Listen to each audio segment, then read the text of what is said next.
Let's go, it's the Whitey Show. Whitey Show. Whitey Show. Whitey Show. Whitey Show. Which one, old man, that ain't got to shake your head? Get that side check, put it in pockets like it's black. Going downtown. Evil Within comes out in October. Seems like a smart choice. Scary, people screaming in the commercials. It's gotta be that good, right?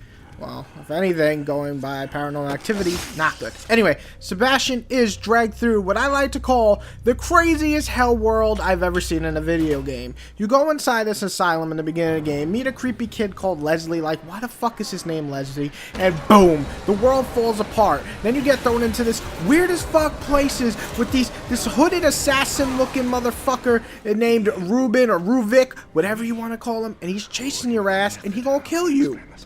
The over-the-shoulder view mixed with the atmosphere definitely has the trademarks of Shinji. I think that's how you say his name. The creator of Resident Evil. The king. The good Resident Evils I'm talking about. And it shows. And let me tell you, as a fan of old school horror survival, playing all the PS1, all the PS2 games, it's like a godsend in a lot of ways. However, is it perfect? Is it perfect? Do they bring enough new in? We're going to find out.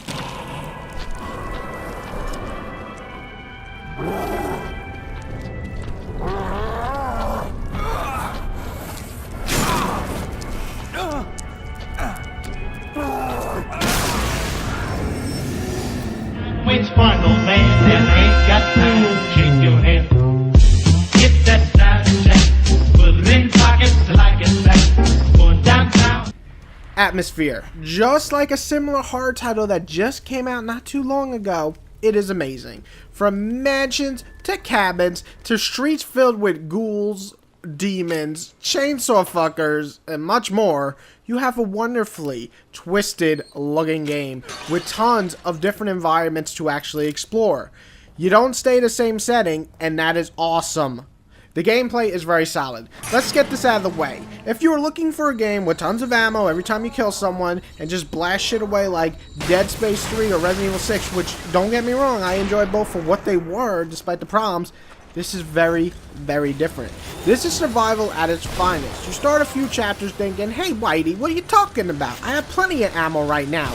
And then you get to chapter fucking 10 and onward and you're just like, God, where is all the ammo? The game gives you bare bone amount of weapons and ammo and tools to use, and let me assure you, this brings tension that only old school horror could bring.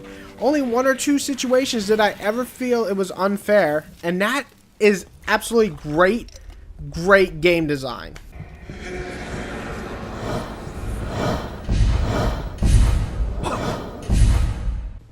The stealth is something I give a thumbs up to because it makes you save ammo, and also lets you take out a few baddies without letting them know that you're around. Well, its mechanic kind of feels like it's left out in later parts of the game. It still comes in handy, and you will use it at times, so it's always a cool other feature. The RPG factor of upgrading your character and weapons is great. Definitely each stat is going to help you in situations and how you play, and helps keep the player afloat, but you never ever feel overpowered, and I fucking love it. I love the feeling of never being too strong and always worrying you're gonna get your ass kicked. And it's really using its environment. A lot of situations you'll have to use about 1 or 2 bullets, that's all you have left. You must use traps, trick the ghouls, girls, whatever the fuck they are, zombie demons, and figure out ways to use 2 bullets to kill 6 or 7 baddies. It's something I've been missing in my horror games. Where is it? But now it's back, and I fucking love it. The story is entertaining enough. It has, you know, bad stuff, and I'll get to that in a second, but I hardly ever felt lost, and I like the idea of Ruben, or Ruvik, whatever his name is, and getting to know his past. Your sidekicks are cool too, and they bring some much needed voice acting to scenes. The main character could have been better for sure, and I'll get to that in the bad section.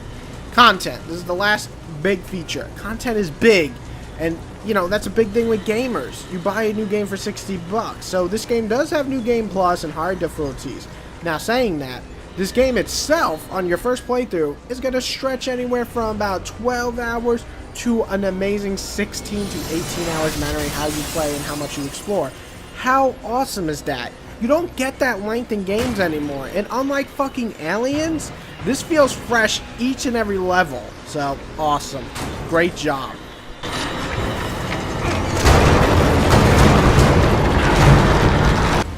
Now the bad. Giving enemies guns. This is never fun in video games, and this is not an action game. There is no cover system, and when you get flinched, when you get hit by a gun, and then someone jumps on your face and eats it, that's not challenging. It's just not done fun, no. Thankfully, though, it's not too much in the game, except for one chapter in particular, but it's just not needed. Guns and zombies or ghouls, just not fun. Sebastian could have been done a lot better, in my opinion. I love the character design and the idea of him, but he just doesn't have any good lines. He just seems bland, and you wonder, why the hell is he so calm for he's saying all this crazy shit. He's like, well, that's weird. That's weird? 10 chapters of this shit, and that's weird? Some traps are just cheap, especially sensor ones. They're not worth deactivating, and if you know, just running, boom, you die. I mean, they just take a shitload of damage, and they're not worth deactivating, so you're gonna waste a bullet. It's just not cool. I don't like those traps. The other traps, perfect. Who do you think you are? I know who you are. Seb. I know what you crave, what you fear. Will you be able to live with yourself knowing what I'm gonna make you do? Waits for no man that ain't got to shake your head. Get that Snapchat, put it in pockets like it's black. Going downtown. I'm gonna be honest with you guys. There is no uglies for this game for me. Maybe because I expected good and got great, and I'm really digging it, but I went to this game expecting this. But what I got was Resident Evil, all of them, mixed all together. And it's a damn fine game.